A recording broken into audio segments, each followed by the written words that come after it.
Hello viewers, welcome back to my channel. তো তোমরা যারা বিদ্যাসাগর ইউনিভার্সিটির আন্ডারে ইউজি ফোর্থ সেম স্টুডেন্ট আছো, তোমরা জানো তোমাদের এক্সাম খুব সামনে এবং তোমরা থাম্বনেল দেখে বুঝতেই পারছো আমার আজকের ভিডিওর বিষয়বস্তু হচ্ছে তোমাদের CC8, যেটি মূলত ইউরোপিয়ান ক্লাসিক্যাল লিটারেচার। আর এটিকে নিয়ে কিছু গুরুত্বপূর্ণ প্রশ্ন আলোচনা, টপ 10। এবারে এগুলো কিন্তু 5 মার্কস আর 10 মার্কস ওরিয়েন্টেড আলোচনা। 2 মার্কস আমি কিন্তু করিনি।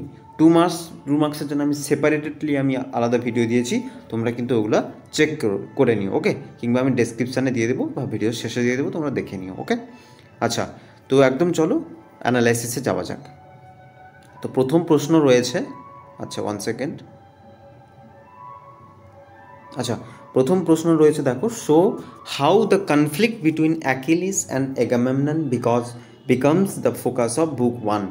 তোমাদের জানো বুক 1 রয়েছে। বুক 1-এর ফার্স্ট চ্যাপ্টারের নামটাই হচ্ছে কোয়ারেল। কাদের মধ্যে ঝগড়া? অ্যাকিলিস আর এগামেমননের মধ্যে। কীভাবে এদের দুজনের মধ্যে কনফ্লিক্ট তৈরি হয়েছে সেটা তোমাদের পড়তে হবে, ঠিক আছে? Next, character. দুটো প্রশ্ন আমি মিশিয়ে দিয়েছি এখানে, অ্যাকিলিসের ক্যারেক্টার, এগামেমননের ক্যারেক্টার। এবছর কিন্তু অ্যাকিলিসের ক্যারেক্টার খুব ইম্পর্ট্যান্ট, অ্যাকিলিসের ক্যারেক্টারটা কিন্তু খুব ইম্পর্ট্যান্ট, এইটা, okay? Achilles. Next, examine Oedipus as a tragic hero, এটাও খুব ইম্পর্ট্যান্ট। যদি ফ্ল্যাট প্রশ্ন দেয় এটা দেবে, tragic hero. Discuss the role of কোরাসের রোল, এটা ইম্পর্ট্যান্ট। Role of Jocasta. আর জোকাস্টার থেকেও একটা প্রশ্ন ইম্পর্ট্যান্ট যেটা আমি মিস করে গেছি, সেটা হচ্ছে ডেস্টিনি বা ফেট। ডেস্টিনি, এগুলো করতেই হবে।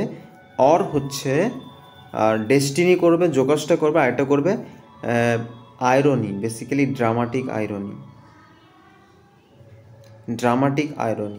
ওকে? ড্রামাটিক আয়রনি, ঠিক আছে? তাহলে তোমরা এগুলো করবে। এবারে নেক্সট কি করবে? আচ্ছা, তোমাদের দ্য পট অফ গোল্ড রয়েছে, দ্য পট অফ গোল্ড, এখান থেকে টাইটেলটা করবে। ক্যারেক্টার অফ ইউগ্লিও করবে। আর বেসিক জিনিস, বেশি কিছু করার দরকার নেই। আর ডিটেলস তোমরা যারা এখনও দেখোনি, ডিটেলস সাজেশন তোমরা ওগুলো দেখতে পারো। ওখানে আমি 5 মার্কস বলেছি। ওখানে সোশ্যাল যে সোশ্যাল বা মরাল যে সোসাইটি, এই জিনিসগুলো কীভাবে উঠেছিল তোমরা সেখানে কিন্তু স্লেভারি পাবে, ওকে? স্লেভারি পাবে, এই জিনিসগুলো পাবে। তো এগুলো কিন্তু তোমাদের ডিটেলসে পড়তে হবে। লার ফ্যামিলিয়ার্স পাবে। তাহলে এইগুলো সব কিন্তু 5 মার্কসের জন্য আমি ডিটেল অ্যানালাইসিস করেছি, তোমরা ওগুলো দেখো যারা এখনও দেখোনি। তাহলে এগুলো মূলত 10 মার্কসকে কেন্দ্র করে, 10 মার্কস, এগুলো মূলত 10 মার্কস, ওকে?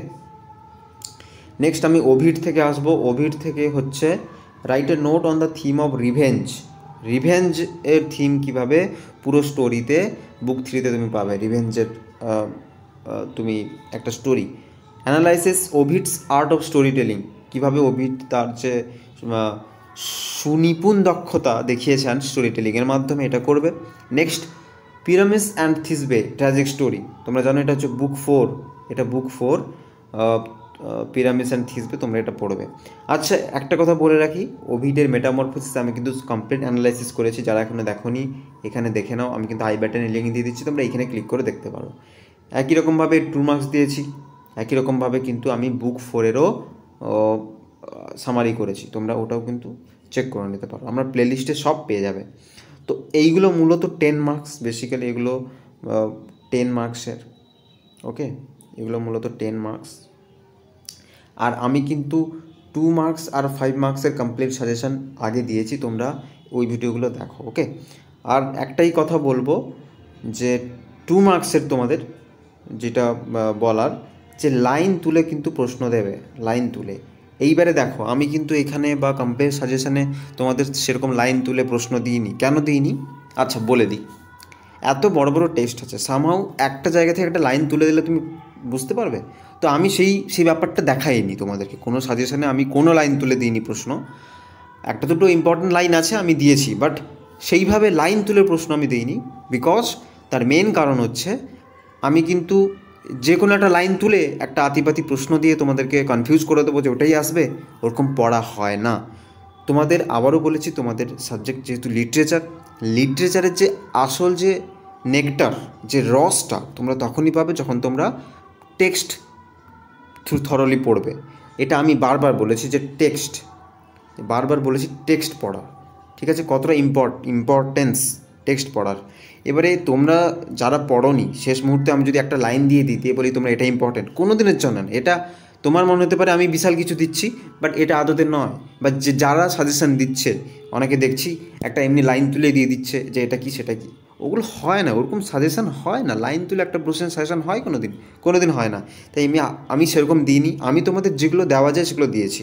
5 দেওয়া যায়, টুর কিছু দেওয়া যায় যেগুলো সামারি প্রশ্ন, 10-এরও দেওয়া যায়, 10 দেওয়া যায়। কিন্তু এই যে লাইন তুলে যে প্রশ্ন, এগুলো কিন্তু একটু এক্সট্রা, একটু আলাদা রকম হয়ে যায়। এটা ইম্পসিবল ব্যাপার, বাট যে দেয় ওটা ওর একটু কী বলবো, একটু হামবড়াগিরি দেখানোর জন্য ওটা দেয়।